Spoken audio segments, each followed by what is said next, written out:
안녕하세요, 로파행입니다. 여러분들은 요즘 쇼핑 어디서 하시나요? 저는 주로 옷은 29cm나 무신사에서 주로 보긴 하는데요. 예전에 생각해보면 직접 피팅도 해보고 몸이 힘들어도 막 돌아다녀보고 그런 낭만이 있었는데요. 그래서 오늘의 주제는 동대문입니다. 80년대와 90년대생들에게 동대문은 완전 패션의 메카였습니다. 밀리오레에서 옷가게 형들한테 눈탱이 맞고 거의 반강제로 옷을 샀던 게 엊그제 같은데, 그리고 키장남이나 아보키같이 대한민국을 평정했던 쇼핑몰의 시대에서 지금은 점점 브랜드화되면서 자연스럽게 잊혀지고 있는 동대문, 같이 한번 달려보시죠.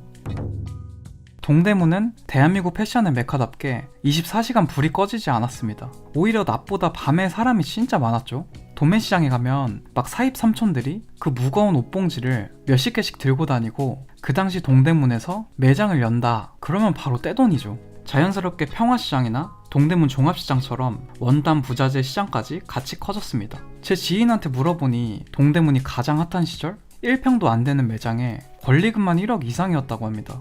현재는 지금 그 수많은 업자들과 관광객이 떠나고 동대문은 이제 공실천국이 되었습니다. 동대문의 몰락, 가장 큰 이유는 뭐라고 생각하시나요? 그건 바로 온라인 쇼핑입니다.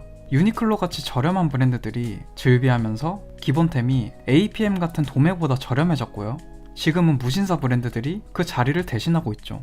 저렴한 저가형 브랜드들이 점점 도매화가 되어가는 것 같습니다. 예전에는 부평역 지하상가, 안양역 지하상가처럼 10대와 20대들이 지하상가에서도 옷을 많이 샀었는데요. 지금은 찾기 힘든 문화가 되어버렸습니다. 일단 도매시장은 시간이 지나면서 점점 찾는 사람이 줄었고요. 전국에 의류 사업을 하시는 분들이 가장 많이 가는 곳이 바로 동대문 종합시장입니다.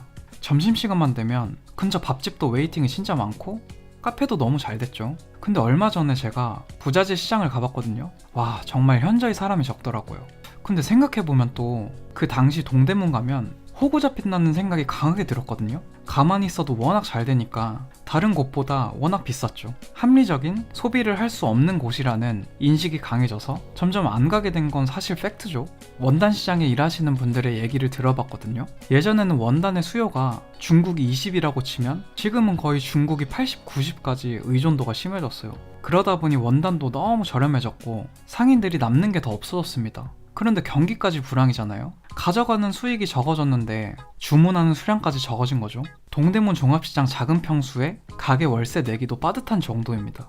원단과 부자재를 취급하는 상인들은 죽을 맛이고요. 사실 이번 컨텐츠 주제가 동대문이지만 그 옆 동네인 동묘, 남대문 역시나 하루하루가 죽을 맛이라고 합니다. 그리고 보증금만 내도 임대조차 어려운 상황을 직면해버린 것이에요. 진짜 중국산 알리, 테무 이런 곳에서 말도 안 되게 저렴한 가격에 옷을 살 수 있잖아요. 동대문 굿모닝시티, 맥스타일 기억하시나요? 현재 공실률이 무려 80%에 달하는 심각한 상황입니다. 거의 대부분 건물들이 1층만 운영된다고 해요.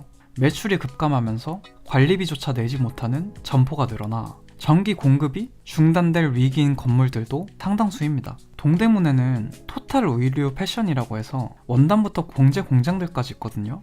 그런데 가격 경쟁에서 동대문에서 만들면 당연히 밀리겠죠? 그러니 자연스럽게 중국 공장을 컨택하게 됩니다. 심지어 중국에서 만든 옷이 이제는 퀄리티까지 좋아버려요. 오히려 봉제밥 먹은 한국 이모들보다 중국 인력이 젊고 손이 빠르거든요. 이제 한 수 위가 된 셈이죠. 과거의 영광을 아직도 잊지 못하는 동대문 사장님들, 도매 사장님의 인터뷰 내용을 한번 보겠습니다. 10년 전만 해도 밤 12시에 오토바이랑 쿼트로 꽉 찼습니다. 전국에는 소매상들이 몰려와서 밤새 물건을 사갔죠. 근데 요즘에는 밤에 유령 도시 같아요.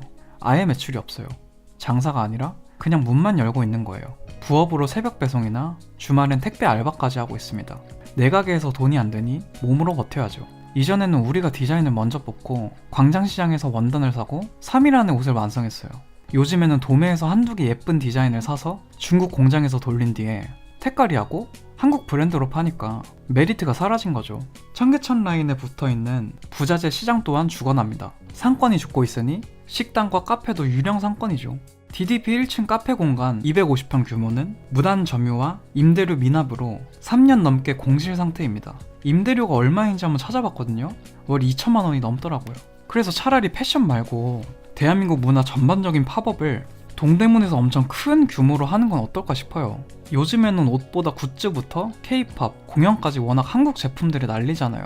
하필 의류만 몰린 곳이 동대문이라서 더욱 빈자리가 커 보입니다.